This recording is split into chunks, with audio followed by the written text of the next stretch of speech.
The boardroom on the 47th floor was silent, except for the sharp click of Diana Mercer's heels against Italian marble. 12 executives sat frozen as she dissected their quarterly analysis, her voice cold enough to frost the floor-to-ceiling windows overlooking Lower Manhattan. Numbers scrolled across the projection screen. Derivatives positions that should have made sense but didn't, not to anyone willing to look past the surface polish. In the corner, a man in a faded custodial uniform paused his work on the windows and shook his head. The movement was barely perceptible, just a slight shift of disapproval, but Diana caught it. Her eyes, green and sharp as broken glass, locked onto him. The words came out like a blade being drawn. "You know finance?" The janitor looked up. His eyes were gray-blue, steady and clear, the kind of gaze that belonged to someone who'd seen things break and learned how to read the cracks before they spread. He held her stare without flinching. His voice was quiet, conversational, but it carried just enough to know you're about to lose $18 million on a 0.3% miscalculation. The room held its breath. Diana's face went pale, then flushed. She stared at this ordinary man holding a spray bottle and microfiber cloth, and something in his expression unsettled her. Intelligence that didn't belong in that uniform. Dignity that couldn't be bought or faked. She opened her mouth, closed it, then turned back to her team with controlled fury. 20 minutes later, alone in her office, Diana called HR. The file arrived within the hour, and she read it twice because the first time felt like a hallucination. Ethan Cole. No, Marcus Reed. She'd misread the name in her haste. Marcus Reed, 38 years old. Education, Wharton School of Business, MBA with honors, graduated top 5% of his class. Previous employment, Horizon Capital, senior quantitative analyst, 2016 to 2021. Gap in employment, 4 years. Current position, custodial services, overnight shift. Performance reviews, exemplary. Diana leaned back in her chair, the leather creaking in the empty office. A Wharton graduate mopping floors, a senior analyst at one of the most aggressive hedge funds in New York emptying trash cans in her building. The file offered no explanation for the gap, no reference letters, nothing but a quiet fall from grace that should have been impossible in a city that worshipped credentials and pedigree. She should have let it go. She didn't. New York City stood indifferent to human drama, its glass towers reflecting nothing but their own cold beauty. Diana lived on the 47th floor in more ways than one, her world contained within conference rooms and corner offices where decisions moved markets and destroyed competitors. At 33, she'd inherited Mercer Capital Group when her father died. 5 years of proving she was more than Robert Mercer's daughter, 5 years of 16-hour days and zero tolerance for weakness. The business press called her brilliant. Her employees called her the Ice Queen, though never to her face. She called herself necessary because soft leaders didn't survive in this industry, and she'd promised herself she'd survive long enough to prove her father wrong. Robert Mercer's last words to her, delivered in a hospital room 2 weeks before the massive coronary that killed him: "You'll destroy everything I built within a year. You don't have what it takes." She kept one photograph in her office, her father shaking hands with the governor at some charity gala, both men smiling the way predators smile before the kill. She kept no mirrors because she didn't need to see herself to know what she'd become. And some mornings that was a blessing. 40 floors below, in a basement supply room that smelled of industrial bleach and floor wax, Marcus Reed changed into his work uniform. At 38, he carried himself with a weariness that had nothing to do with physical labor. His hands, scarred and calloused now, had once typed complex algorithms on Bloomberg terminals worth more than most people's houses. His eyes, still sharp despite everything, had once read market trends that made millionaires nervous and occasionally destroyed them. He'd graduated from Wharton at the top of his class, had worked at Horizon Capital where the smart money went to get smarter, had been good at his job, better than good. He'd understood markets the way some people understood music, seeing patterns in chaos, hearing rhythms in the noise of billions moving across fiber optic cables at the speed of light. Then he'd made the mistake of being honest. 3 years ago, buried in the account statements that he was paid to analyze, he'd found it. Millions in client money disappearing into offshore shells, complex derivatives used not for hedging, but for theft. Fraud so elegant it looked like genius to anyone not paying attention. He'd reported it to the SEC, believing the system worked, believing truth mattered more than loyalty to people stealing from retirees and pension funds. Instead, they destroyed him, blacklisted across every firm in Manhattan, reputation shredded by lawyers who specialized in turning whistleblowers into liars, legal fees that bled him dry, and Sarah, his wife, his light, watching their life collapse while working two jobs because they'd lost their health insurance, and she needed medication for a heart condition that wasn't serious until it was. She died on a Tuesday. Emma, no, Lily. Their daughter's name was Lily. She'd just turned 4, and Marcus had been in a deposition when his phone rang with the news that Sarah had collapsed at her second job, a retail position she'd taken to cover the gap their savings no longer filled. By the time he reached the hospital, it was over. Now he mopped floors in a building where men and women like his former self made decisions worth more than he'd earn in a lifetime. He didn't regret speaking up. He regretted that the truth had cost Sarah everything, had cost Lily a mother, had cost him the ability to look at his reflection without seeing a man who'd chosen principles over the person he loved most. Every night he went home to a one-bedroom apartment in Astoria where Lily waited with homework and stories about school. She was 8 now, bright-eyed and curious, still believing the world was fundamentally kind. He worked 3 jobs to keep that belief alive, cleaning offices for people who didn't see him, and some nights that invisibility felt like the punishment he deserved. The trading floor at 11 p.m. was empty, monitors still glowing with after-hours data from Asian markets. Marcus had learned to time his cleaning to these quiet hours when the ghosts of his former life were easier to face. He stood at a terminal someone had forgotten to lock, scanning the European derivatives positions Diana's team had been presenting that afternoon. The numbers told a story if you knew how to read it, and he'd always been good at reading. Footsteps behind him, expensive heels on commercial carpet. He didn't need to turn around to know who it was. Diana Mercer carried herself with a particular kind of controlled fury that you could feel before you heard it. Her voice came from directly behind him. "You're here late for a janitor." Marcus kept his eyes on the screen, the ghost of a smile touching his face. "You're here late for a CEO." She stepped beside him, following his gaze to the derivatives model.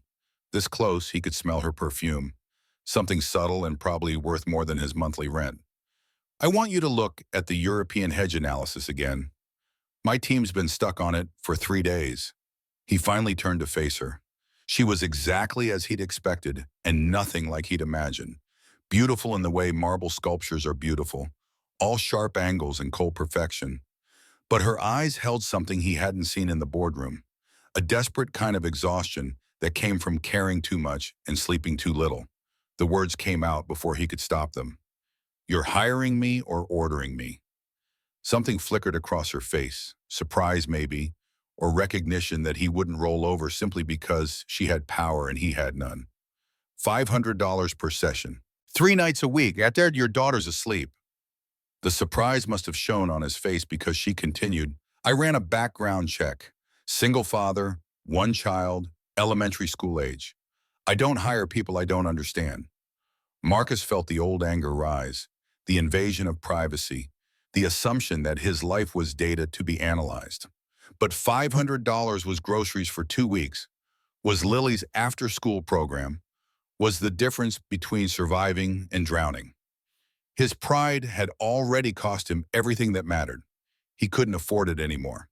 But he could afford one condition. Nothing interferes with my daughter's time. Ever. If she needs me, I walk out of whatever meeting or analysis or emergency you're having, non-negotiable. Diana's expression didn't change, but something in her eyes shifted, a flicker of respect or maybe just recognition of someone else who'd drawn their own lines in the sand. "Agreed. Tomorrow night, 8 p.m. Bring whatever you need to work." She turned to leave, then paused. "The calculation I was presenting this afternoon." Where exactly was the error?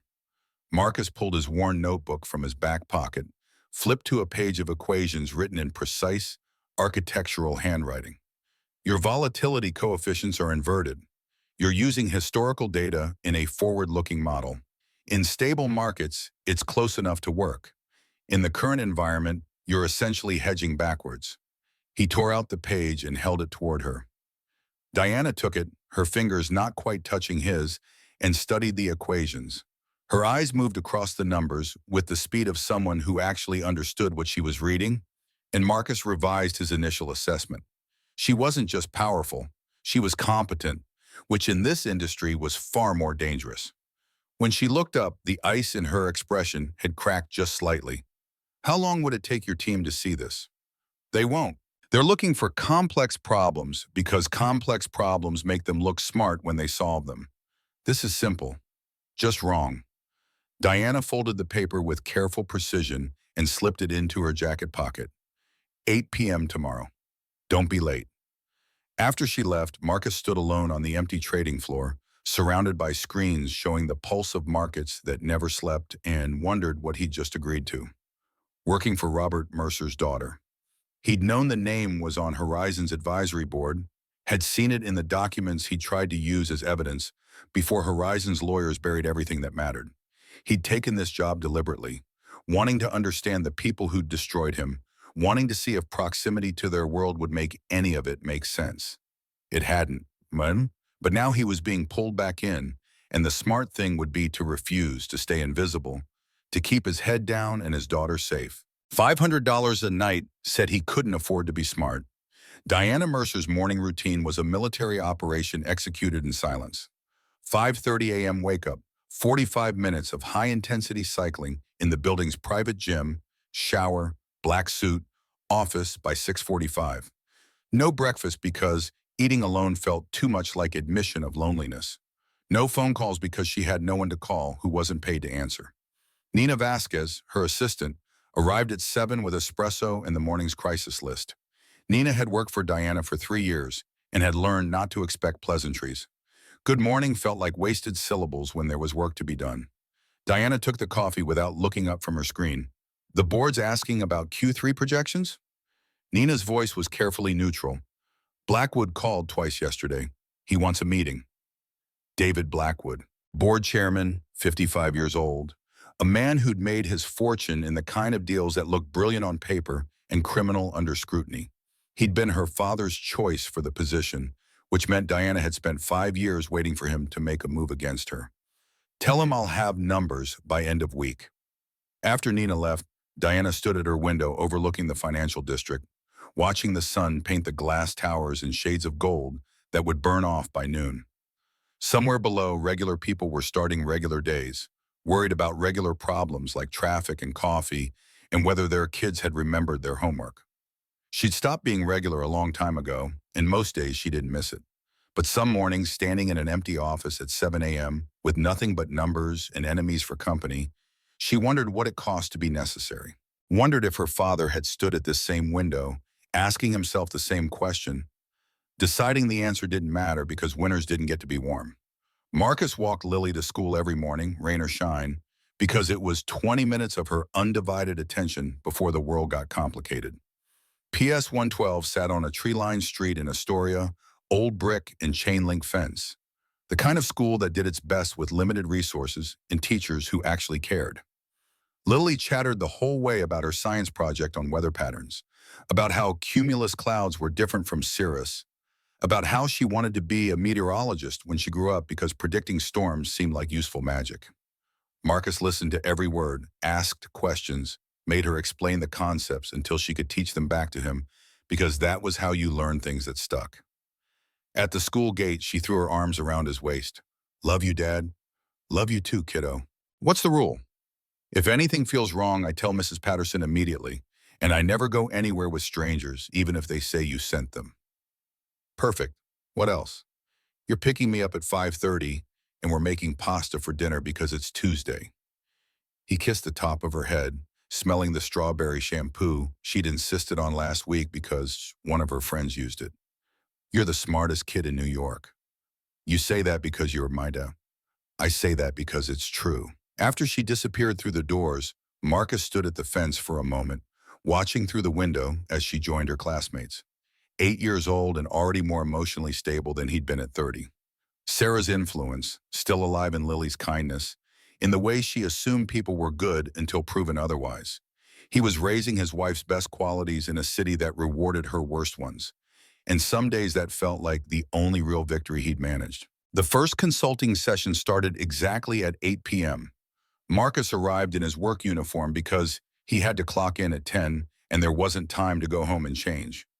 Diana didn't comment on the faded blue shirt with reeds stitched above the pocket, just gestured to the conference room where she'd set up multiple monitors showing the derivatives model. He stood beside her chair, close enough to see the screen clearly, far enough to maintain professional distance. The numbers swam across the displays, elegant and wrong, the kind of mistake that would cost millions because it looked too sophisticated to be simple error. 2 minutes of silence while he traced the data flows. Then his finger touched the screen. Here, you're mixing asset classes in the same risk bucket. Sovereign bonds and corporate derivatives don't have parallel volatility patterns. You need to stratify them, then apply different weighting coefficients to each stratum. Boo, Diana pulled up a calculation window. My team said that would take 2 weeks to recalculate. It would if you rebuilt from scratch. But if you adjust the correlation matrix first, you can use a multiplier effect. The algorithm does the heavy lifting. He pulled out his notebook, the same worn spiral he'd carried for years, and wrote out a formula. Diana input his numbers, her fingers moving across the keyboard with practiced speed. The model that had been spitting errors for 3 days suddenly resolved into clean, stable projections. She ran it again. Same result. The tension in her shoulders relaxed a fraction. She turned in her chair to look up at him, and Marcus saw the question forming before she asked it. Why are you cleaning floors? The old wound opened easily, familiar pain that never really scarred over. Because no one in finance will hire me. Why not? I told the truth once. Turns out, that's not valued as much as they claim in all those corporate ethics seminars. He said it without self-pity, which somehow made it worse. Diana wanted to ask more, wanted to understand how someone with his skills had ended up invisible, but his body language was clear. Door closed, subject finished. Some stories didn't get told on the first night, maybe not ever. Instead, she opened her desk drawer and pulled out an envelope with $500 in cash. This is what I promised, and I'd like to offer you a contract, 3 months consulting basis. Help my team troubleshoot their analyses. Marcus didn't take the envelope immediately. Your team won't work with a janitor. Then I'll tell them you're a specialized consultant from outside the firm, lying on my behalf. The ghost of a smile touched his face.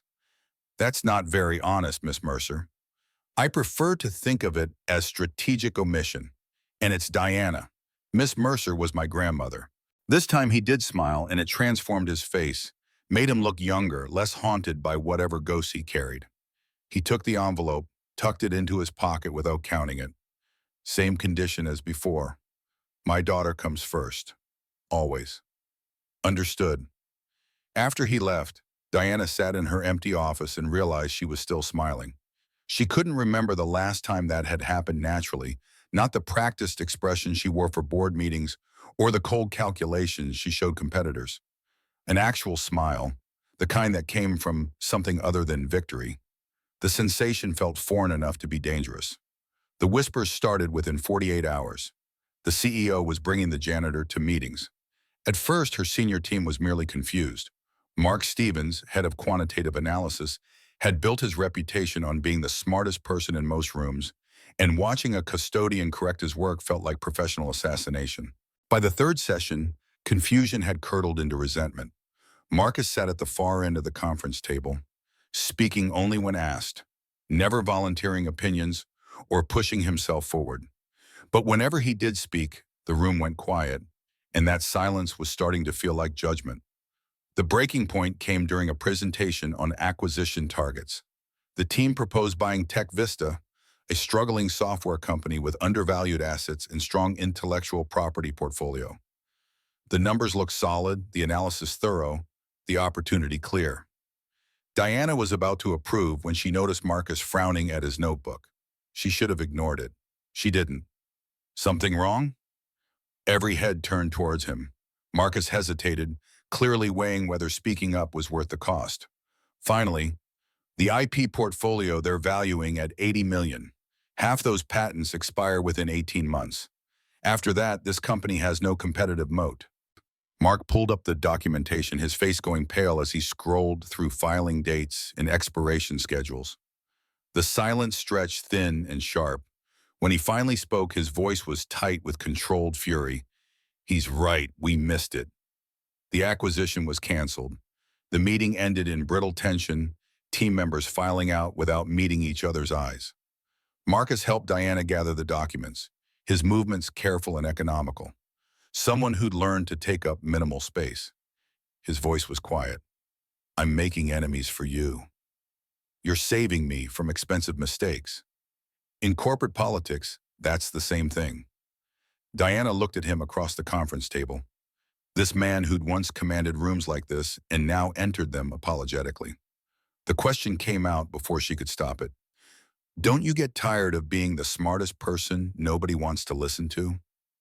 "Every day, but I got tired of being wrong more." They worked until midnight. At some point, Diana ordered food, real food, not just coffee to stay alert. Chinese takeout arrived in white paper containers, and they ate with plastic forks while debating monetary policy implications of the Federal Reserve's latest moves. Marcus made her laugh with a story about a Wharton professor who'd predicted the market wrong for 15 consecutive semesters, who'd turned his failures into a teaching method about the arrogance of certainty. Diana told him about her father, about building this company from nothing but believing she'd destroy it within a year of his death. "Sounds like you're still trying to prove him wrong." The observation landed with uncomfortable accuracy. Every single day. Must be exhausting. It was. She'd never admitted it before, but sitting there with someone who asked for nothing and expected nothing, it felt safe to tell the truth. "It is." When Marcus left that night, Diana stood at her window watching the city lights blur and sharpen as her eyes adjusted to darkness. The sensation in her chest felt strange, something warmer than satisfaction, more dangerous than accomplishment. If she had to name it, she might have called it happiness, but that seemed impossible for someone who'd forgotten how to want anything beyond winning. The pattern established itself over the next month. Marcus arrived 3 nights a week at 8 p.m., still in his work uniform, bringing his worn notebook and the kind of practical intelligence that cut through complexity like acid through silk. He never explained his past, never volunteered information about the gap in his employment, but he was generous with his knowledge in ways that suggested teaching had always been part of his nature. Diana found herself looking forward to those nights with an intensity that should have worried her. The work was good, the results measurable in money saved and opportunities identified. But it was more than that. Marcus treated her like a person instead of a position, challenged her assumptions without trying to undermine her authority, and never once looked at her with the calculation she saw in every other pair of eyes that entered her office. One evening, working late on a risk assessment, Marcus's phone buzzed. He glanced at the screen and his entire body tensed, the kind of instant alertness that came from practiced fear. He was standing before Diana could ask, "I have to go. Lily's school called. She's sick." Diana saw the panic beneath his careful control, the terror of a man who'd already lost too much. "Go, family first, always." He was halfway to the door when he stopped, turned back. "Thank you for understanding." "Of course." The next morning, a small bouquet of flowers arrived at PS 112 with a card. "Feel better soon, Diana." And she'd had Nina arrange it, which should have felt impersonal, but somehow didn't. That afternoon, Marcus sent a text, the first time they'd communicated outside of work. "Lily says thank you, and she says you're not as scary as I made you sound." Diana found herself smiling at her phone like a teenager, and the realization was alarming enough that she put the device away and didn't answer until that evening's session, when she told Marcus, "Tell Lily I'm very scary, but only to people who deserve it." She'll like that answer. She's currently writing a paper on why nice people can still be tough. Smart kid? Gets it from her mother. The comment was casual, but it was the first time Marcus had mentioned his late wife voluntarily, and Diana recognized the significance of doors being open instead of slammed shut. She didn't push, just filed the information away and returned to the spreadsheets that needed attention more than her curiosity did. But the seeds were planted, connections forming in the spaces between professional courtesy and personal interest. And Diana was smart enough to know those connections were the most dangerous kind. The intersection came on a Saturday morning, unexpected and inevitable. Marcus had a childcare emergency, the kind that happened when you were a single parent operating without a safety net. Lily's regular babysitter canceled, the backup wasn't answering, and he had a commitment to review documents Diana needed by Monday morning. He brought his daughter to the office, promising she'd be quiet, that she'd do homework in a corner and wouldn't disturb anyone. Diana arrived to find Lily Reed sitting at the conference table, 8 years old with her father's gray-blue eyes and a smile that suggested the world hadn't disappointed her yet. Coloring books and math worksheets spread around her, a small human island in the middle of high finance. The girl looked up as Diana entered. "Hi, you're Diana, right?" "That's right, and you're Lily. Dad says you're really smart and kind of scary, but you seem nice." Marcus, reviewing documents on his laptop, didn't look up. "Lily, what did we say about repeating Dad's opinions? That they're not facts, just perspectives based on limited information."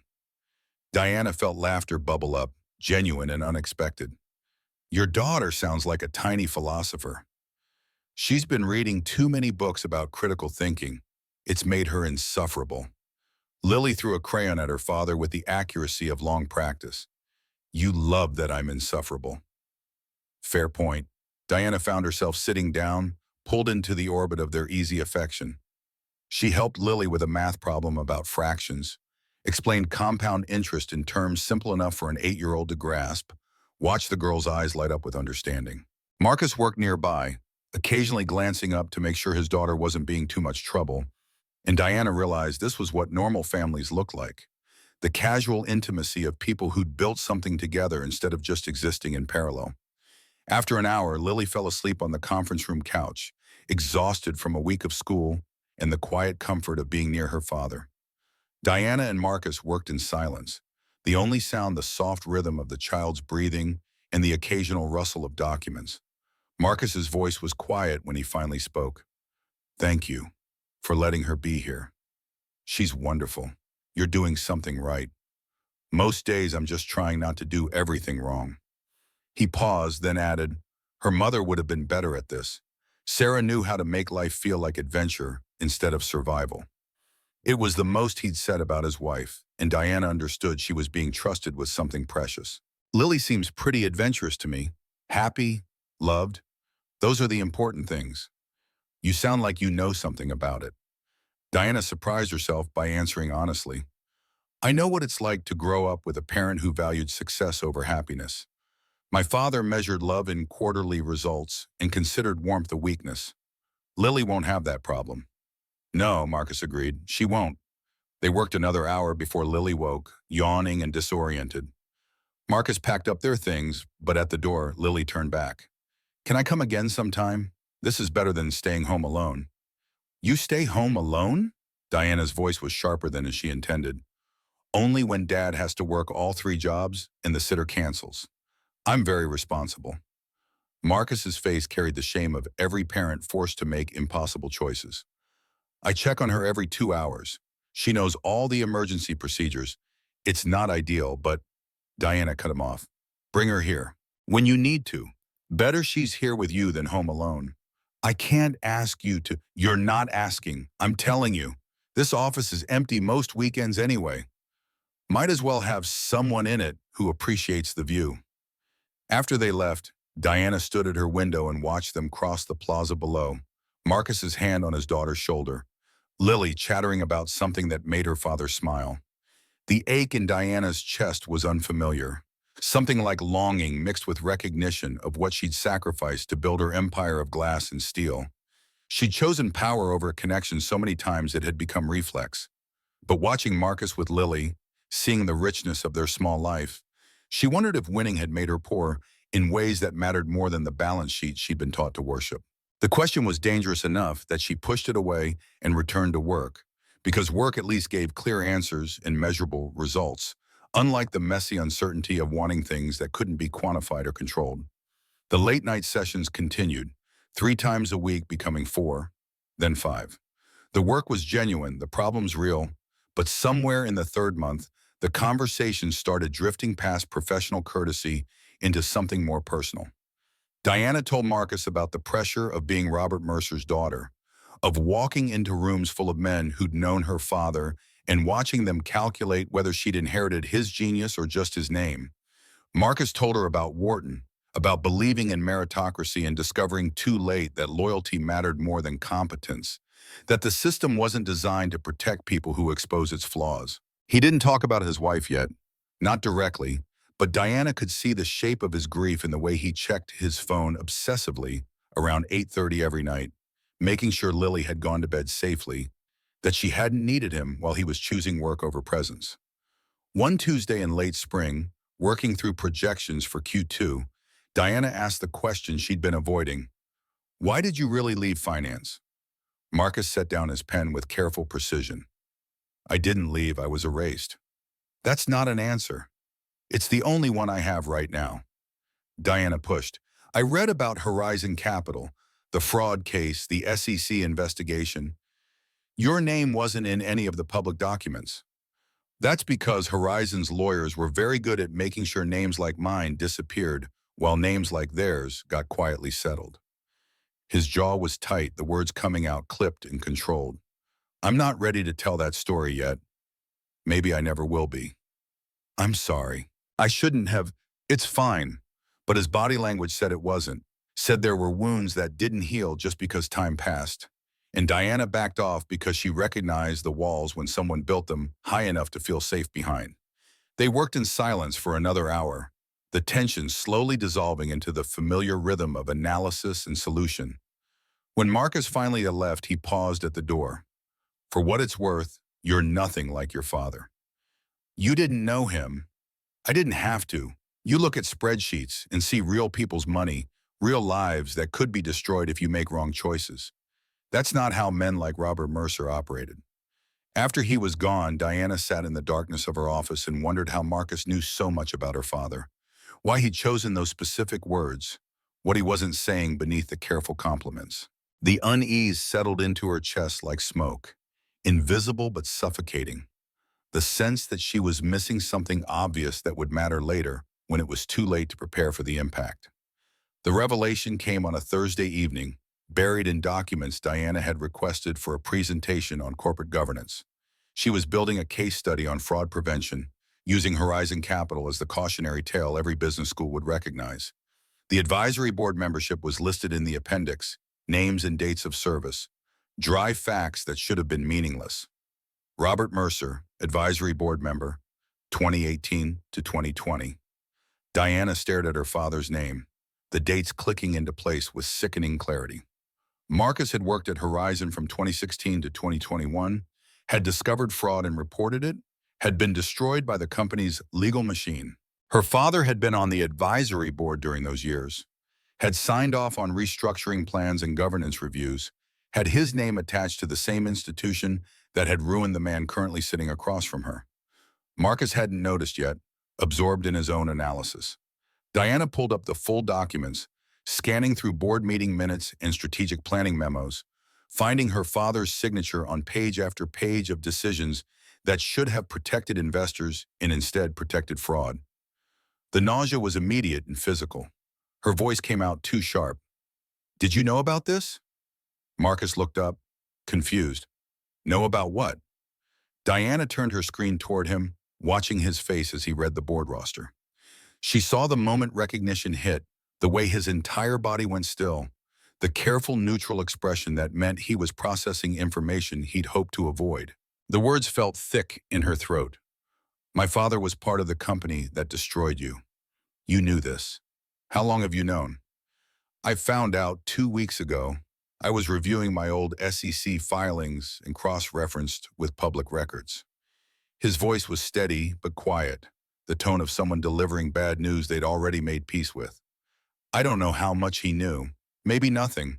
Board members can be window dressing, names on letterhead without real involvement. But his signature is on the restructuring documents, on the governance reviews that should have caught the fraud. Yes.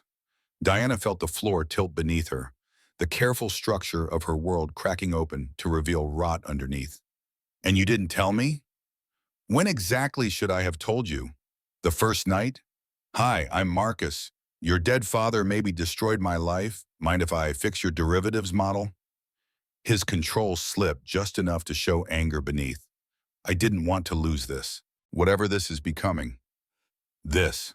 The word hung between them, heavy with implications neither had been willing to name. You're working for the daughter of a man who might have known about the fraud that killed your career, that killed your wife. She saw him flinch at the last part. Watch the careful walls he'd built start crumbling. Your father wasn't the architect. He was one name on a list, and he resigned 6 months before everything went public. Maybe he found out and tried to get out clean. Maybe it was just coincidence. I genuinely don't know. But you came here knowing the connection. You took this job knowing. I took this job because I needed work, and they were hiring. I stayed because he stopped, caught himself before saying something that couldn't be unsaid. Diana stood, chair scraping against floor with violence that matched her feelings. Because what? Because you wanted revenge? Because destroying the daughter was second prize to destroying the father? Marcus stood too, his voice rising to match hers. Because you're not him. Because when I look at you, I don't see Robert Mercer. I see someone trying to do better. Someone who stopped an acquisition that would have laid off 300 people just to pump quarterly numbers. Someone who's nothing like the man whose name is on the building. How can you even look at me?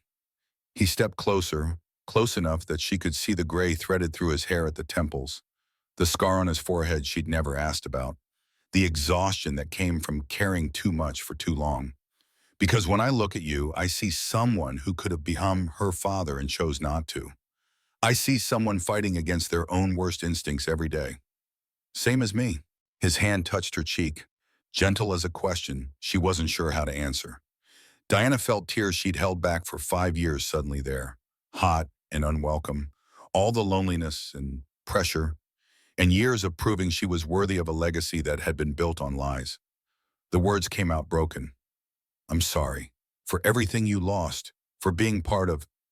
You're not part of it. You're what comes after. And maybe that's what matters.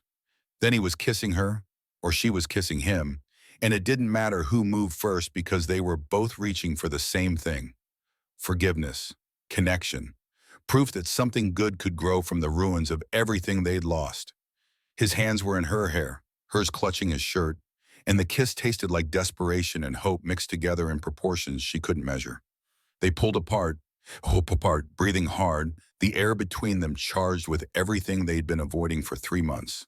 Reality crashed back in the sound of Lily's ringtone from Marcus's phone, the reminder that the world still existed beyond this moment. He answered, listened, his expression softening. No, baby, I'm still at work. Did you have a bad dream? A pause. I'll be home in an hour. Do you want to wait up, or should I wake you to say goodnight? Another pause. Okay, I love you too. Go back to sleep. After he hung up, the silence felt different, weighted with decisions neither of them knew how to make. Diana stepped back, putting professional distance between them. This is complicated. Everything worth having usually is. My board would crucify me if they knew. You're technically my employee. The optics alone, I know.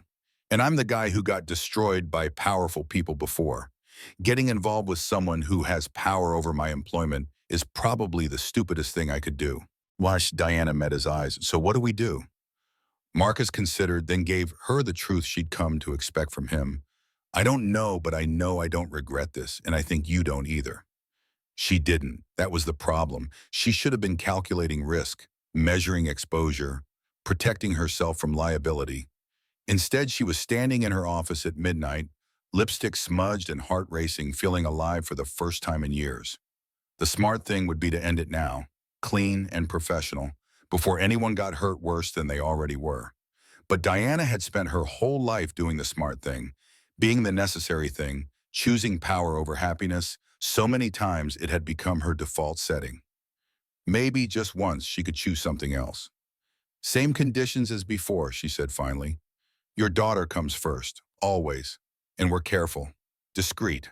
I can't afford a scandal right now. Neither can I. And yes, Lily comes first. That's not negotiable. Then we figure this out as we go.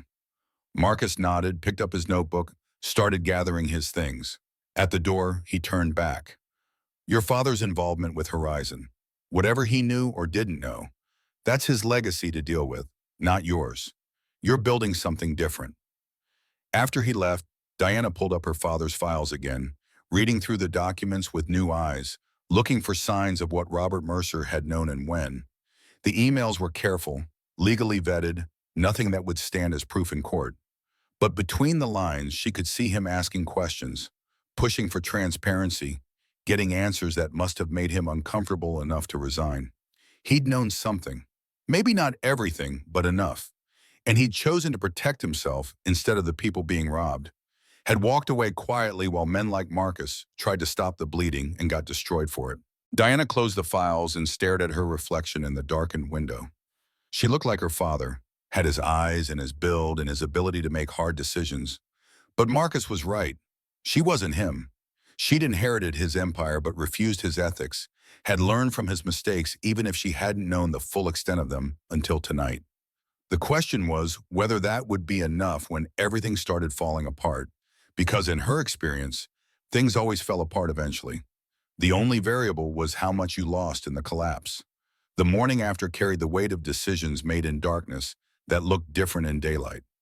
Diana arrived at her office before 6, running on 3 hours of sleep and too much coffee. Her reflection in the elevator's polished steel, showing someone who'd crossed a line she couldn't uncross. Nina appeared with the usual espresso, took one look at her boss, and had the wisdom to ask no questions. Marcus texted at 7, "Can we talk tonight, after Lily's asleep?" Diana stared at the message, thumb hovering over the keyboard, aware that every response was a choice that would lead somewhere she couldn't predict. Finally, Wayne, 8 p.m., my place this time. The risk of that invitation wasn't lost on her. Her penthouse in Tribeca was private in ways the office wasn't, intimate in ways that made everything more dangerous. But they needed to talk without the weight of Mercer Capital pressing down on every word. Needed to figure out what they were doing before it destroyed them both. Marcus showed up exactly on time, still in work clothes because he'd clocked in at the building and left early, trading his shift for this conversation. He stood in her doorway looking uncertain in ways he never did with spreadsheets, and Diana realized they were both terrified of whatever came next. She poured whiskey neither of them wanted, sat on opposite ends of her leather couch, the distance between them feeling both necessary and absurd after last night. His voice broke the silence first. "I need to know what this is, what we're doing." "I don't know. I've never—" Diana stopped, started again. "I don't do this. Relationships, complications. I haven't been on an actual date in 2 years because dating means vulnerability, and I can't afford that." "So what changed?" "You did. This did." She gestured between them, unable to articulate the shift that had happened without her permission. "I spent 5 years building walls so high nobody could touch me. You walked in wearing a janitor's uniform and knocked them down with compound interest formulas." Marcus's laugh was quiet, almost sad. "That's the saddest seduction story I've ever heard. I'm not good at this, at being soft, at wanting things that don't fit on quarterly reports. I'm not asking you to be soft. I'm asking if you want to try this, whatever this is, knowing it's complicated and risky and probably stupid." Diana met his eyes across the expensive whiskey. Neither of them was drinking. "Yes, I want to try, but carefully, discreetly. If Blackwood finds out, he'll use it against me. The board's already looking for reasons to question my judgment. Then we're careful. No public appearances, no office displays. You're my employer in every space that matters professionally." "And privately?" Marcus moved closer, closing the distance between them with deliberate intent. "Privately, I'd like to kiss you again, if that's allowed." It was. Diana leaned into him, tasting whiskey and risk and the particular sweetness of choosing something for herself instead of for the company. His hands were gentle on her face, his mouth patient in ways that suggested he understood rushing led to wreckage. When they pulled apart, she felt steadier than she had in months, grounded by someone who saw her completely and hadn't run yet. They agreed on rules that night. No sleepovers until Lily knew and approved. No mixing work and personal beyond the consulting arrangement already in place. No assumptions about futures neither of them could guarantee. It felt clinical and romantic simultaneously. Two people who'd been burned learning to handle fire with respect. 4 weeks passed in a rhythm that felt almost normal. Marcus consulted 3 nights weekly, occasionally bringing Lily when childcare collapsed. Diana found herself looking forward to those evenings with the girl, teaching her about markets and money in ways that made finance feel like puzzles instead of weapons. The work was productive, the company stabilizing, and for the first time in years, Diana came home to her empty penthouse feeling less alone. Then the news broke. The Financial Times ran the story on a Wednesday morning, above the fold where everyone would see it. Mercer Capital founder's role in Horizon scandal revealed. Robert Mercer's advisory position detailed with precision speculation about what he'd known, analysis of his resignation timing that made it look suspicious instead of honorable. The journalist had found documents Diana hadn't known existed, emails between her father and Horizon's CEO that danced around transparency without quite achieving it. Diana's phone exploded before she finished the article. Blackwood called twice, board members texted, shareholders demanded explanations. By noon, Mercer Capital's stock had dropped 8%, and by 2 p.m., she was sitting in an emergency session with her legal team trying to contain damage that felt uncontainable. Marcus texted once, "I'm so sorry. This isn't your fault."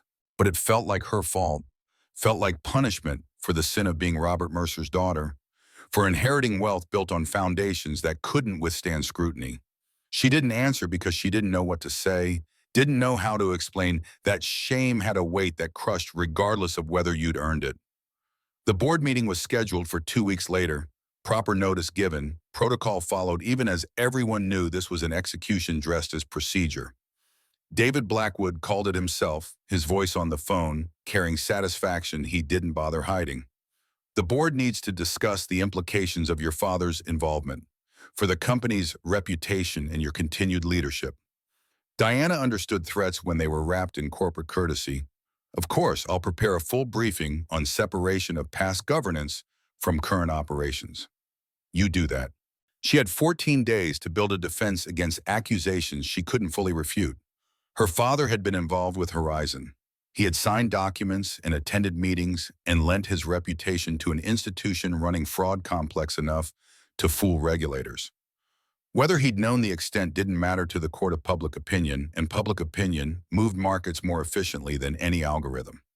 Marcus showed up at her office the night the meeting was scheduled, his face carrying news he didn't want to deliver. He laid his phone on her desk, screen showing a gossip site she'd never heard of, paparazzi photo grainy but unmistakable. Diana and Marcus at a playground in Queens, Lily on the swings between them, all three smiling like a family that had earned their happiness. The headline made her stomach drop. Mercer CEO's secret romance with Janitor, conflict of interest or desperate alliance. The article was worse. It detailed Marcus's history at Horizon, his whistleblower status, his current employment cleaning offices in the building where Diana made millions. It suggested manipulation in both directions, either Diana using Marcus for information or Marcus using Diana for revenge against the family that had destroyed him. Every sentence was carefully worded to avoid libel while implying the worst possible motives. Diana's voice came out hollow. How did they find us? Someone was following us. Someone who wanted this exact photo at this exact moment. Marcus's jaw was tight with controlled fury. This is Blackwood. Has to be. Timing's too perfect, right before the board meeting. He's trying to destroy both of us. He's succeeding. The next 48 hours were brutal. Anonymous board sources leaked to financial press, suggesting Marcus was using Diana, that she'd been compromised by an affair with someone who had every reason to hate her father's legacy. Mercer Capital's stock continued falling, shareholders calling for accountability, competitors circling like sharks who'd smelled blood in the water. Marcus came to her office after midnight on the third day, determination in his expression mixed with something that looked like grief. "I'm out. I'm done." Diana looked up from the damage control strategy she'd been drafting. "What?" "This, us, the consulting arrangement. I'm quitting, effective immediately." "You can't." "I can and I am. I'm toxic to you. Everything I touch turns to—" He stopped himself, the word hanging unspoken but understood. "Claire died because I made the right choice at the wrong time. I won't watch you get destroyed because you tried to help me." Diana stood, the exhaustion of 72 hours without sleep, making her movements sharp and unsteady. You don't get to make that decision alone. This isn't just your choice. You're about to lose your company because you're sleeping with the help. That's a sentence that ends careers, Diana. Yours specifically. I'm about to lose my company because David Blackwood is using my father's mistakes in our relationship as weapons. That's different. How? How is that different? Her voice rose to match his. Because I'm not my father. Because I'm not hiding or running or protecting myself at other people's expense. If they want to fight, I'll give them exactly that. Marcus moved closer, his presence filling the space between them with urgency. They'll destroy you. Blackwood has the board, has the media narrative, has every advantage. Then we go down swinging. I spent my whole life proving I wasn't weak. I'm not starting now. The silence stretched between them, heavy with implications. Finally, Marcus's expression shifted from resignation to something harder, more calculated. If we're fighting, we fight smart. Blackwood pushed this board vote too fast, 2 weeks after the article dropped. He wants you gone before something comes out. What's something? I don't know, but people who rush usually have reasons worth discovering. They worked through the night, Dinah calling in James Chen, her CFO, and the only board member she fully trusted. Chen arrived at 2 a.m. with coffee and the kind of loyalty that couldn't be bought. Having worked with Diana long enough to see how she'd transformed her father's aggressive tactics into something resembling actual ethics. The three of them spread Horizon Capital documents across the conference table, looking for patterns in the chaos. Diana traced board membership rosters, while Marcus cross-referenced with SEC filings, and Chen pulled financial statements that should have been public but weren't. Somewhere around 4 a.m., Chen found it. Blackwood wasn't just on Horizon's board. He joined in March 2020, 2 months after your father resigned. Marcus leaned over to verify the dates. Robert Mercer served through January 2020. Blackwood came on right after, and he stayed through the entire scandal, through the SEC investigation, through the client lawsuits. He was there when it all burned down. Diana felt pieces clicking into place with sickening clarity. My father found out something and got out. Blackwood stepped in to manage the cleanup, or the cover-up. We need more than speculation. Chen was already pulling up archived board minutes, corporate filings, anything that would show what Blackwood's actual role had been. Marcus picked up his phone, scrolling through contacts. I know someone, former Horizon employee who didn't burn me when everyone else did. If anyone knows what Blackwood was really doing there, it's him. The call happened at dawn, Marcus's voice low and careful as he explained what they needed. Diana watched him work, seeing the ghost of who he'd been before Horizon destroyed him, the analyst who'd been good enough to scare people with power. When he hung up, his expression carried grim satisfaction. Blackwood wasn't just on the board, he was the consultant who designed the offshore shell structure. The whole fraud architecture was his creation. Then why did everyone assume my father was the architect? Because Blackwood made sure Robert's name was on the early documents. He used your father as a decoy, someone prestigious enough that when things went south, investigators would focus on him instead of the person actually running the scheme. Diana's hands shook as she reached for coffee gone cold hours ago. My father was framed. Blackwood used him, and when Dad figured it out, he confronted Blackwood. That's what the emails were about, the ones asking for transparency. He knew something was wrong but couldn't prove it, so he resigned and tried to distance himself. 2 weeks later, he died of a massive heart attack. The words hung in the air, implications too dark to speak directly. Chen's voice was careful. You're not suggesting... I'm not suggesting anything. I'm observing that the timing is convenient. Robert threatens Blackwood in February 2020, resigns to avoid being implicated. March 20, he's dead. Blackwood takes his board seat. By the time the SEC investigation really heats up in 2021, the man who could have exposed him is safely buried. Diana felt the room tilt, grief and rage mixing into something that tasted like metal. He killed my father. You're saying David Blackwood murdered my father to cover up fraud. I'm saying the sequence of events raises questions, but we can't prove anything. Robert's death was ruled natural causes, no autopsy beyond standard procedure. Even if we're right, There's no evidence. Then we find evidence, or we make Blackwood incriminate himself. Marcus looked at her with something between admiration and fear. How? The same way he's been attacking me. We use his arrogance against him. But they built a plan as the sun came up over Manhattan, 3 people running on exhaustion and determination. Daniel Foster, the SEC investigator who'd been building the Horizon case for 4 years, agreed to meet them that afternoon. He confirmed what Marcus already knew. The investigation had stalled because they couldn't prove Blackwood's continued involvement after the initial fraud was exposed. Foster's voice carried the frustration of someone who'd gotten close but not close enough. We know he benefited. Shell companies linked to him received transfers after 21, well into the so-called cleanup period. But he's got lawyers smart enough to make everything look like legitimate consulting fees. Unless we get him on record admitting knowledge of ongoing fraud, we can't move. Diana made the decision without consulting Marcus or Chen, knowing they'd try to stop her. I'll wear a wire to the board meeting, confront him about my father, get him to say something incriminating. Diana, no. Marcus's protest was immediate. If he suspects, if he finds the device, you're done. Criminal charges for recording without consent, loss of all credibility. I don't care. You taught me something about truth. Sometimes it costs everything, but it's still the only thing worth having. The words settled between them, Marcus recognizing his own philosophy being used against his protective instincts. Finally, he nodded, but his expression carried the weight of someone who'd seen this movie before and knew how it ended. They spent the next week gathering every piece of documentation they could find. Marcus reached back into his network, calling in favors from people who'd stayed loyal despite the risk. Chen worked his Wall Street connections, finding analysts who'd studied Horizon's collapse and had theories about where the money really went.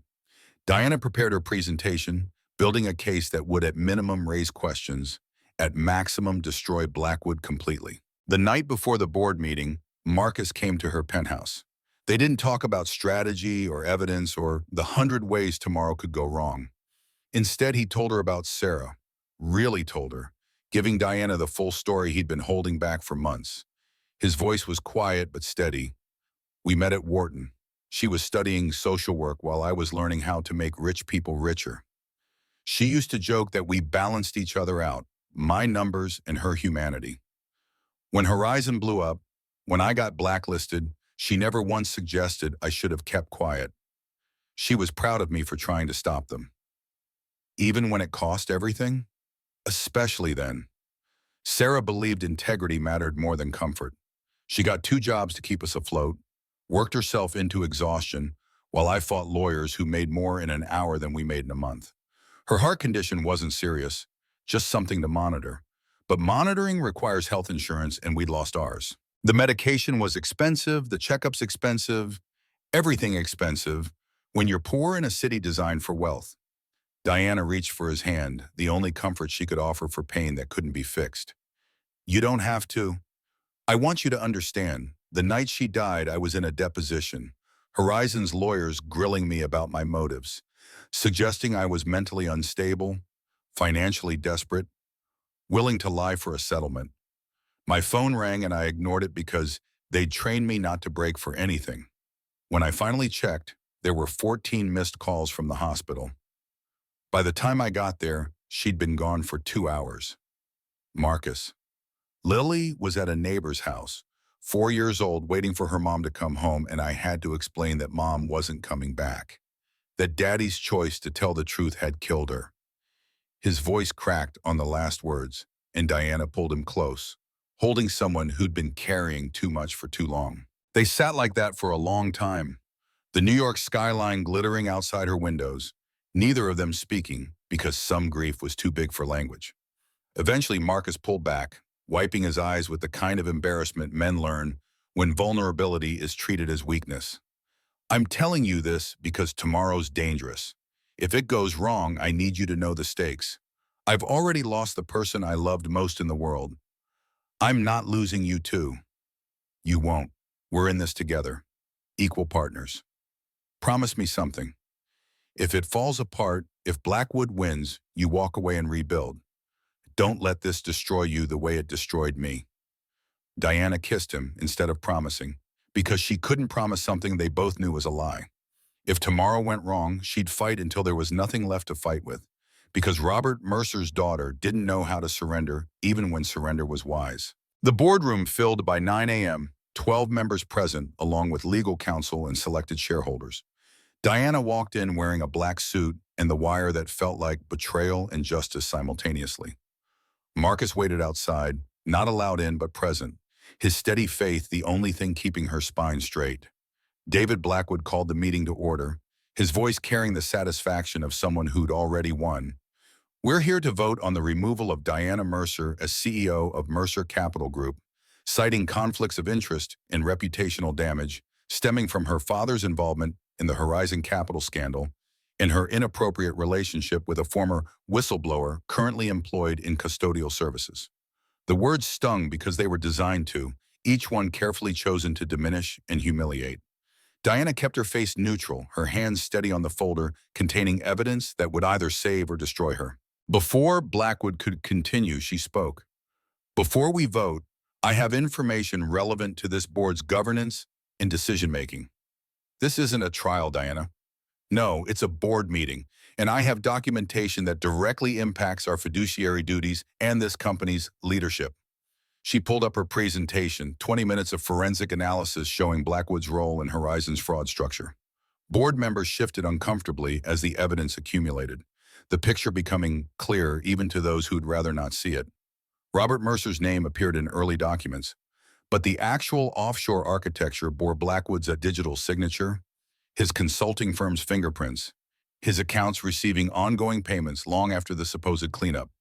Blackwood's face went from confident to furious as the presentation continued. This is desperate fiction from someone who knows she's losing. Your father's signature is on the restructuring documents, not mine, because you forged his approval on documents created after he resigned. The metadata shows these files were generated in July 2020, 3 months after he left the board. James Chen stood, adding his weight to Diana's accusations. I've had our forensics team verify the digital signatures. These documents were backdated to implicate Robert Mercer while absolving the actual architect of the fraud. The room erupted in arguments and denials, board members choosing sides, legal counsel attempting to regain control. Through the chaos, Diana watched Blackwood, saw him calculating, saw the moment he decided his best defense was offense. His voice cut through the noise, sharp and cold. You're implying what exactly? That I framed your father? That I somehow orchestrated a complex fraud and pinned it on a man with far more resources and connections than I had? Diana leaned forward, the wire pressing against her ribs like a second heartbeat. I'm saying my father confronted you in February 2020. He found evidence of the offshore structure and demanded transparency. 2 weeks later, he died of a massive heart attack. Convenient timing for someone who needed him silenced. The room went absolutely silent. Blackwood's face cycled through shock, rage, and calculation before settling on contempt. You're accusing me of murder? That's psychotic desperation. Your father was a coward who took his secrets to the grave. If he'd had any actual proof, he'd still be alive to... He stopped. The silence that followed was absolute. Diana saw the moment Blackwood realized what he'd said, how it sounded, the implication that couldn't be unsaid. If Robert had proof, he'd still be alive. The conditional statement that assumed Blackwood knew what Robert had possessed, knew he was a threat, knew his continued existence was a problem. The doors opened. Daniel Foster walked in with 2 federal agents, badges visible, the kind of presence that changed everything. David Blackwood, we have a warrant for your arrest on charges of securities fraud, obstruction of justice, and wire fraud. Blackwood lunged to his feet. This is absurd. I haven't. We have 4 years of evidence, Mr. Blackwood, including recordings from this meeting where you just implied knowledge of Robert Mercer's proof and suggested his death was convenient. You might want to stop talking now. As they led Blackwood out in handcuffs, he turned back to Diana with hatred sharp enough to cut. You've destroyed this company, everything your father built. Diana's voice was steady, loud enough for every board member to hear. No, I'm saving it from the people like you. After the doors closed, the remaining board members sat in stunned silence. Patricia Reeves, a member who'd been neutral until now, spoke first. Diana just exposed the man who actually committed the fraud we've been blaming her father for. I move that we vote to retain her as CEO and formally apologize for this persecution. The vote was 9-2, Blackwood's closest allies abstaining rather than supporting Diana, but unwilling to go down with him. It wasn't the landslide she'd hoped for, but it was enough. She'd survived, had won, had proven her father wasn't the monster history was making him out to be.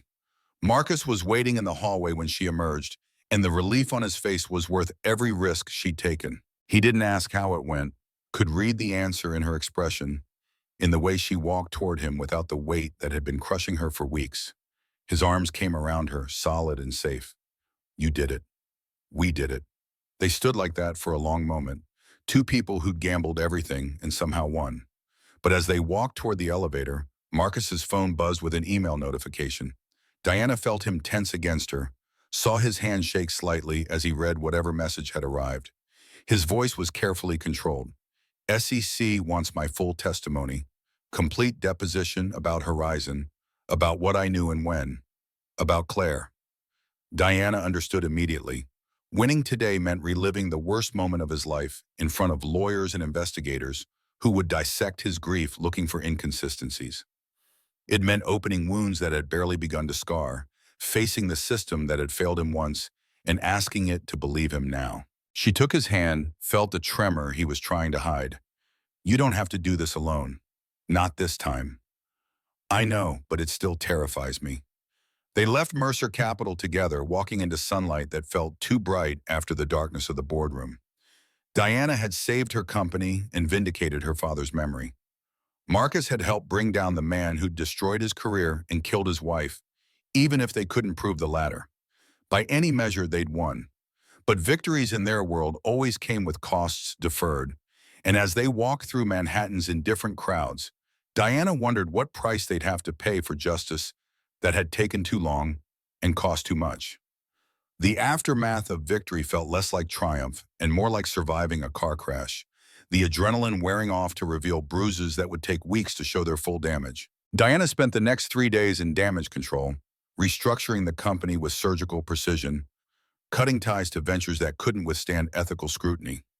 Shareholders grumbled as profits dipped, but she'd learned from her father's mistakes that short-term losses were cheaper than long-term corruption.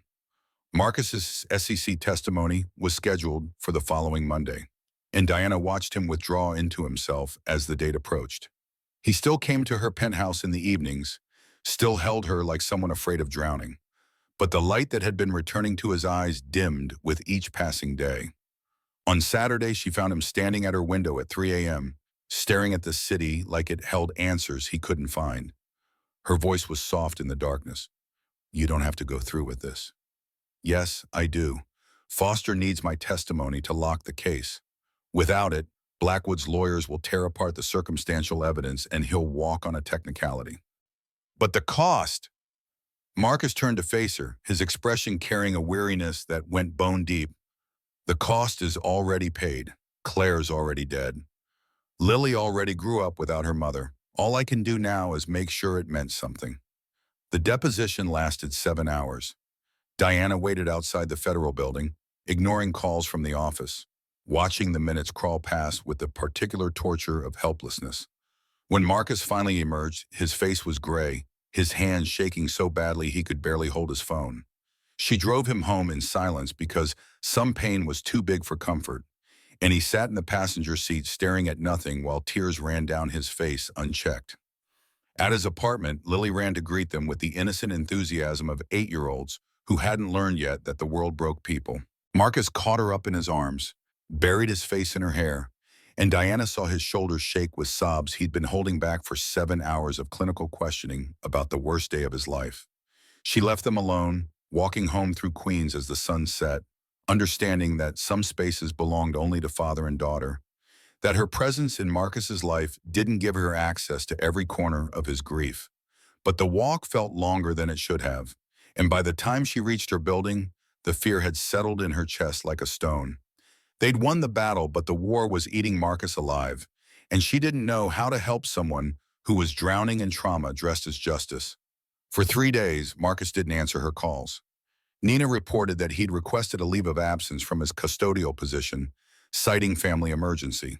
Diana respected his space while fighting the urge to show up at his door, knowing he needed time to process what testifying had cost him, but terrified he'd decide the cost included her. On the fourth day, Lily called from Marcus's phone, her small voice carrying worry that children shouldn't have to feel. "Diana, Dad won't get out of bed. He just sleeps, and I don't know what to do." Diana was in Queens within 20 minutes using the spare key Marcus had given her for emergencies. She found him in his bedroom, curtains drawn against afternoon sun, the kind of depression that looked like giving up because fighting had finally broken something essential. Lily sat on the edge of his bed, her hand on his shoulder, trying to wake someone who'd already disappeared into a darkness she couldn't follow. Diana sent Lily to the living room with homework and sat where the girl had been, her hand replacing smaller fingers on Marcus's shoulder. "I'm here. You're not alone in this." His voice came out rough from disuse. "I thought I was past it. Thought I dealt with losing her." But sitting in that room answering questions about her medication schedule, about why we didn't take her to the ER sooner, about whether I'd considered her heart condition before deciding to blow the whistle, they asked you that, whether you'd considered she might die. They asked if I understood the risks to my family when I chose to report the fraud. As if I killed her, as if choosing to do the right thing was the same as pulling the trigger. Diana felt rage burn through her helplessness, fury at a system that punished honesty and then interrogated the survivors about why they hadn't learned to lie better. But Marcus didn't need her anger, needed something she wasn't sure she knew how to give. Unconditional presence without trying to fix what couldn't be fixed. She stayed through the afternoon, making food neither of them ate, helping Lily with math homework while Marcus slept or pretended to sleep. When evening came, she prepared to leave. But Marcus appeared in the living room doorway, looking more present than he had in days. His voice was quiet but firm. "I can't work for you anymore." Diana felt the words hit like a physical blow. "Because of us? Or because you need to move on?" "Both. Being your employee while we're together creates exactly the kind of conflict Blackwood used against you. And I need to prove to myself that I'm more than the guy who got destroyed. I need to stand on my own again, not as your consultant or your charity case." "You were never a charity case." "I know, but I need to believe it myself. I need Lily to see her father as someone who's survived and rebuilt, not someone who's permanently broken." Diana understood even as it hurt, recognized the necessity of his choice, even as it felt like abandonment. "So what does this mean for us?" "It means I need to figure out who I am without your company or your salary or your protection. It means I love you, but I can't let that be the only thing holding me together." The words sat between them, honest and brutal and necessary. Lily watched from the couch, too smart not to understand that something important was shifting, that the adults were trying to figure out how to be whole people instead of just halves that fit together. Diana's throat was tight when she finally spoke. "Then do what you need to do. I'll be here when you're ready." "I know, that's what makes this possible." Marcus registered as an independent financial advisor the following week, taking on clients nobody else wanted. Immigrants trying to understand American banking, single parents learning to budget on poverty wages, former inmates attempting to rebuild credit destroyed by incarceration. He worked from the tiny second bedroom of his apartment, charging fees people could actually afford, discovering that helping those with nothing felt more meaningful than managing millions for those who already had everything. He also started teaching evening classes at Queens Community College, financial literacy for adults who'd never learned the difference between APR and compound interest, who thought investment was a luxury for people born with advantages they'd never have. His students were janitors and dishwashers and home health aides, people working 60-hour weeks for survival wages, and teaching them how to spot predatory loans felt like fighting the same war that had destroyed him, just with different weapons. Diana saw him twice over the next month, brief coffee meetings where they updated each other on work and life with the careful politeness of people afraid to push too hard. He looked better, more solid somehow, carrying himself with the dignity of someone who'd rebuilt confidence through action instead of inheritance. She was proud of him, and terrified they were growing into people who didn't fit together anymore. That choosing himself meant choosing away from her. Mercer Capital stabilized through Diana's restructuring, ethical pivots attracting new investors even as old ones fled. She established the Robert Mercer Redemption Fund with a portion of company profits, dedicated to supporting whistleblowers and teaching financial literacy to those the system was designed to exploit. The first scholarship went to Lily Reed, a college fund that would mature when she turned 18. And when Diana told Marcus about it, his pride nearly broke under the weight of accepting help. His voice was thick when he finally responded, "I can't take charity, not even from you." It's not charity, it's investment in someone who deserves every opportunity her father can't afford to give her. And it's named after my father because he would have wanted to fix the damage he helped cause. You don't know that? No, but I choose to believe people can be better than their worst moments, same as you're trying to be. Marcus accepted because refusing meant hurting Lily more than it protected his pride, and fatherhood had taught him that some sacrifices mattered more than ego. But Diana saw the cost in his eyes, the way accepting proved he still needed her in ways that made independence feel incomplete. 2 months after their last real conversation, Diana appeared at the back of Marcus's evening class, sitting in fluorescent-lit institutional space, while he taught compound interest to 20 exhausted adults who'd worked full shifts before coming here to better themselves. She watched him transform strangers' fear into confidence with nothing but patience and honesty, saw the teacher he'd always been underneath the analyst costume Wall Street had made him wear. After his students left, Marcus packed up his materials with the deliberate slowness of someone who'd known she was there all along. "How long have you been coming?" "This was my first time. Nina told me where to find you. Remind me to stop trusting assistants who like you better than they fear consequences." Diana moved to the front of the classroom, the institutional chairs and scarred desks reminding her that not all education happened in buildings named after robber barons. "I have an idea, if you're willing to hear it." Marcus waited, and Diana pulled out the folder she'd been carrying for weeks, detailed plans for something bigger than either of them separately. The Reed Mercer Foundation, nonprofit dedicated to financial literacy and whistleblower support. Your name first because, as you earned it, equitable partnership in every sense. I don't have capital to contribute. You have something better, credibility. When you teach, people listen because you lived the consequences of telling the truth. That's worth more than money. Marcus studied the plans, reading through curriculum proposals and funding structures, seeing his scattered work formalized into something institutional and permanent. When he looked up, his eyes were wet. "Why are you doing this?" "Because my father's money came from a corrupt system. I want to use it to dismantle that system, or at least give people tools to fight it. And I can't do that alone. I need someone who knows what it costs to challenge power. Someone who won't let the foundation become another weapon for people like Blackwood." "What if we fail? What if I let you down again?" Diana closed the distance between them, her hand finding his. "Then we fail honestly and try again. I'm tired of succeeding alone, Marcus. I'm tired of building empires that make me rich and miserable. I want to build something that matters, with someone who reminds me why it matters." The kiss was different from their first, less desperate, more rooted in choice than circumstance. They'd both had time to become themselves again, and coming back together felt like decision instead of destiny, which made it real in ways that passion alone could never achieve. Building the foundation took 3 months of paperwork and planning, finding space in a renovated building in Brooklyn that had been a warehouse before developers turned it into the kind of practical luxury that served communities instead of displacing them. Lily helped design the logo, 2 hands clasped in partnership, and her 8-year-old artistic vision was better than anything Diana's marketing team had proposed. The launch event was intentionally small, no press beyond local community papers, just the people who would actually use the foundation's services. Marcus taught the first class himself, 15 students, including 3 former Horizon victims, who'd found the foundation through targeted outreach to those who'd lost everything in the collapse. Diana watched from the doorway as Marcus welcomed them with the kind of humility that only came from shared suffering. "I'm not going to promise that learning finance will make you rich, but I can promise it will make you harder to exploit. Knowledge is power, not the power to control others, but the power to control your own future. One student raised her hand, an older woman whose eyes carried the particular exhaustion of surviving repeated betrayals.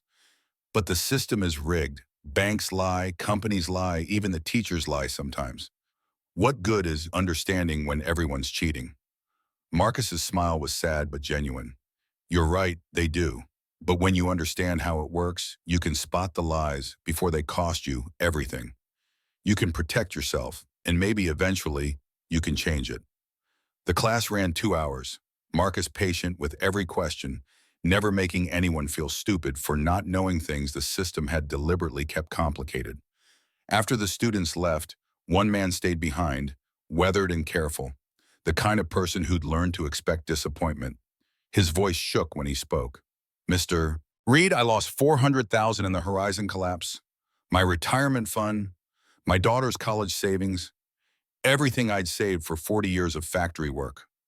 Marcus went still, the kind of freeze that came from bracing for blame that had become familiar as breathing.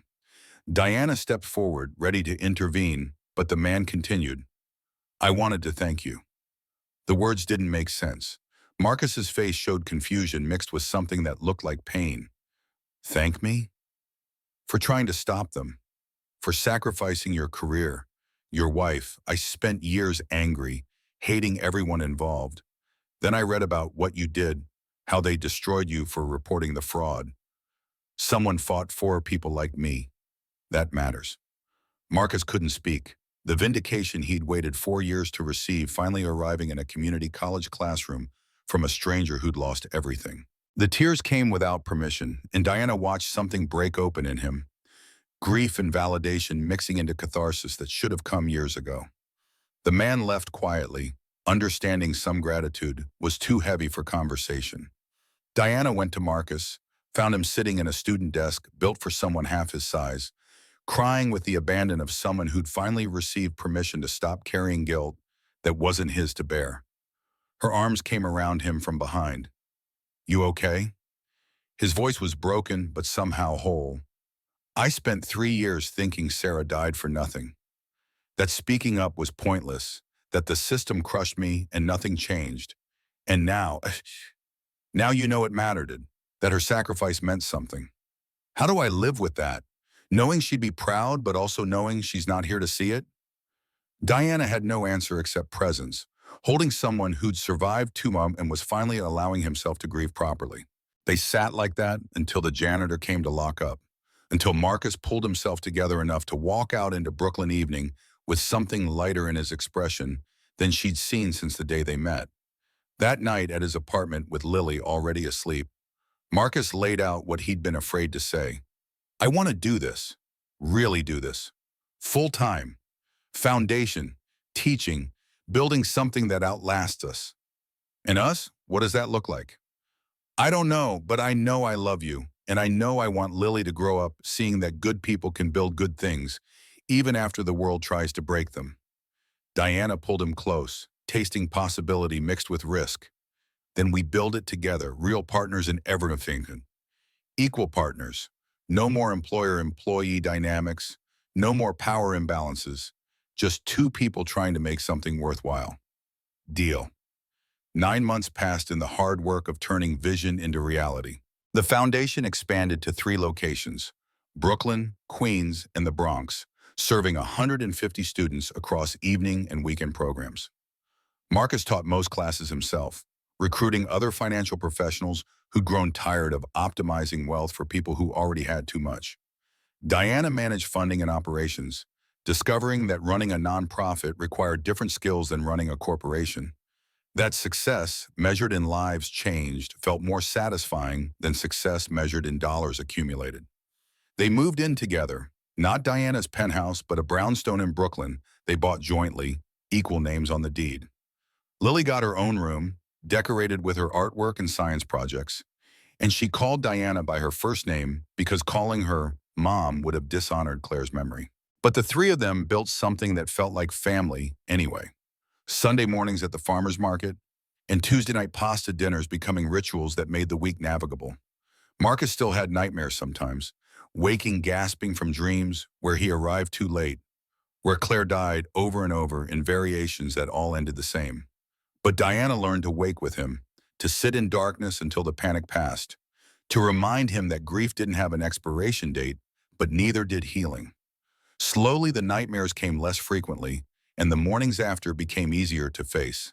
The press noticed eventually, Forbes running a feature on Diana's transformation from Wall Street ice queen to nonprofit champion.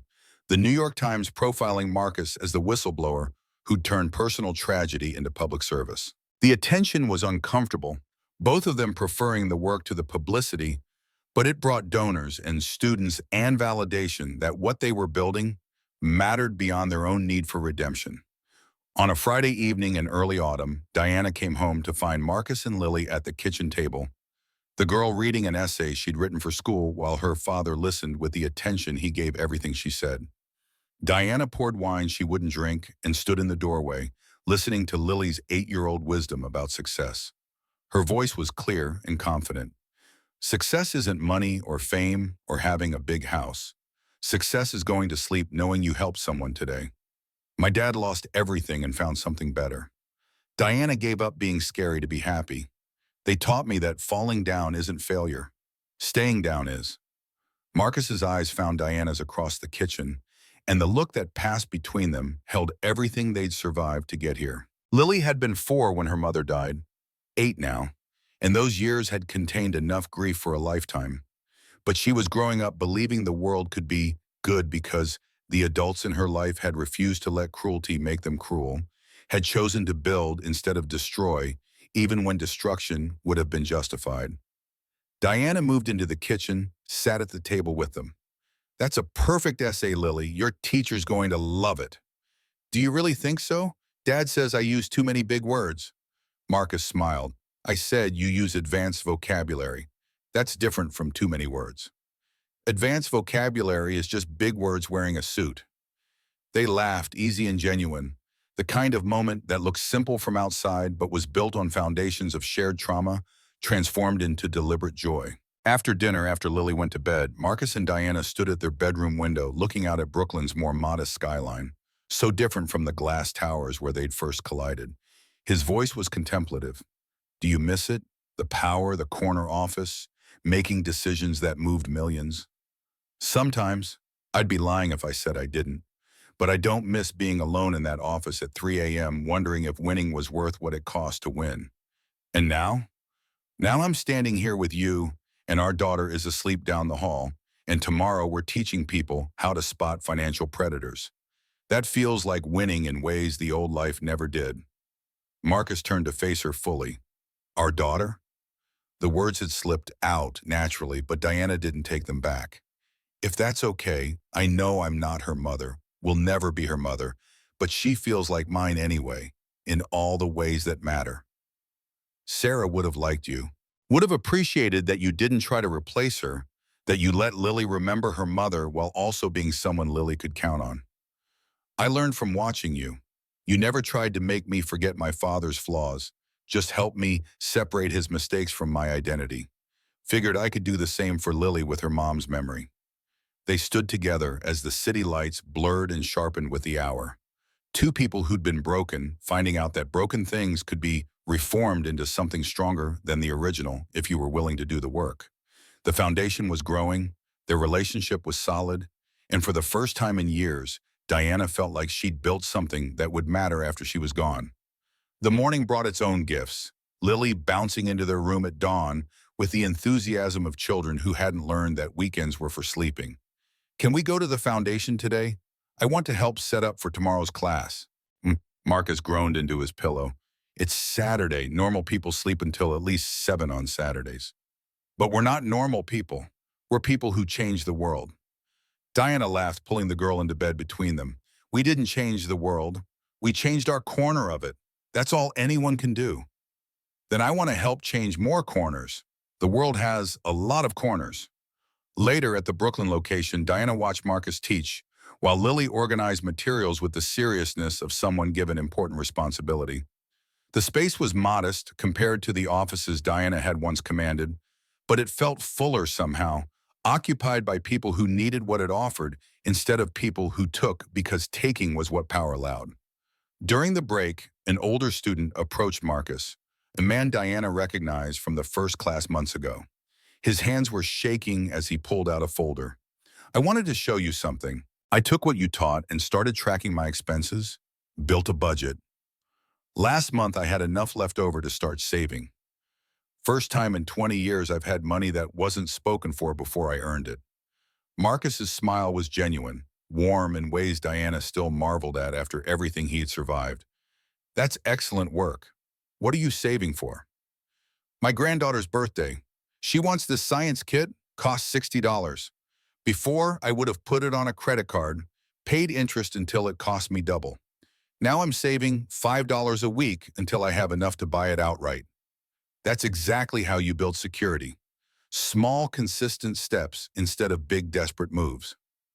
After the student left, Diana moved beside Marcus. You're good at this, at making people believe they deserve better. Someone has to. The system's designed to convince them they deserve whatever scraps they get. Is that what Horizon taught you, that the system's designed to fail most people? Marcus's expression darkened briefly. Horizon taught me that the system works exactly as designed. It's just designed to benefit people like your father while grinding up people like that man who's saving $5 a week for his granddaughter. The fraud wasn't a bug. It was the feature working perfectly. Diana understood he wasn't attacking her, was sharing hard truths about the world they'd both profited from before learning its costs. She'd inherited her father's wealth and his company, had used both to build something better, but that didn't erase where the money came from originally or who'd been exploited to accumulate it. Her voice was quiet. Then we keep building alternatives. Keep teaching people how to protect themselves. It's not enough, but it's what we can do. Knowledge is power, Marcus echoed his own teaching, then added something new. Not power to control others. Control. Power to control your own future. And maybe that's the only revolution that matters. Teaching people they deserve agency in their own lives. They worked through the afternoon, Diana handling administrative tasks while Marcus finished his class. Lily drew pictures for the bulletin board, childish artwork among serious financial advice, creating a contrast that somehow worked. When evening came and they locked up, walking home through Brooklyn streets that had become familiar, Diana felt a particular satisfaction of exhaustion earned through meaningful work. That night, after Lily was asleep and they'd collapsed into bed still wearing their clothes, Marcus rolled to face her in the darkness. Thank you. For what? For not letting me stay destroyed. For building something that made surviving worthwhile. For loving my daughter like she's yours. Diana's throat was tight. I didn't do anything. You rebuilt yourself. No, I survived. You reminded me why survival was worth the effort. They fell asleep like that, tangled together in ways that would be uncomfortable by morning, but felt necessary now. Two people who'd learned that love was less about grand gestures and more about choosing each other through the grinding dailiness of actually living. The Foundation's one-year anniversary came on a Tuesday, marked with cake from the bodega and speeches from students who'd completed programs. Diana watched from the back as Marcus stood at the front, Lily beside him, explaining what they'd built and why it mattered. His voice carried across the room with the authority of someone who'd earned every word through experience. We started this foundation because the system failed us. It failed me when I tried to expose fraud. It failed the people who lost their savings when that fraud went unpunished. It failed everyone who believed that working hard and playing by rules would be enough. He paused, looking at the faces watching him. Immigrants and laborers and people scraping by in a city designed to exclude them. But we're not victims anymore. We're informed participants in our own financial futures. We know how compound interest works, how to spot predatory loans, how to build wealth even when the system doesn't want us to have any. That knowledge doesn't erase the injustice, but it gives us tools to fight back. Applause filled the space, genuine and earned. After the event ended and they were cleaning up, Lily asked the question Diana had been wondering herself. Dad, when you were sad about Mom, did you think you'd ever be happy again? Marcus knelt to his daughter's level, honest even when honesty was hard. No, I thought I'd just survive. That happiness was something Mom took with her when she left. But I was wrong. So you're happy now? I am. Not the same kind of happy as when Mom was alive, but real anyway. Different isn't worse, just different. Lily processed this with the seriousness of children who understood more than adults gave them credit for.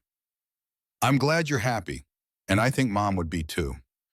That night in their Brooklyn brownstone that had become home in ways Diana's penthouse never managed, they sat together in the living room while city sounds filtered through windows they'd left open to autumn air.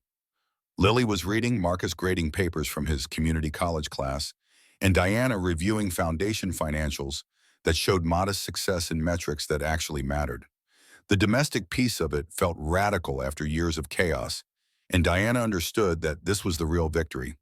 Not the board meeting or the SEC testimony or even the foundation's impact, but the ordinary evening when three people who'd been shattered separately had fused into something whole enough to contain happiness alongside grief. Marcus looked up from his grading. What are you thinking about? How strange it is that the worst thing that happened to both of us led to the best thing.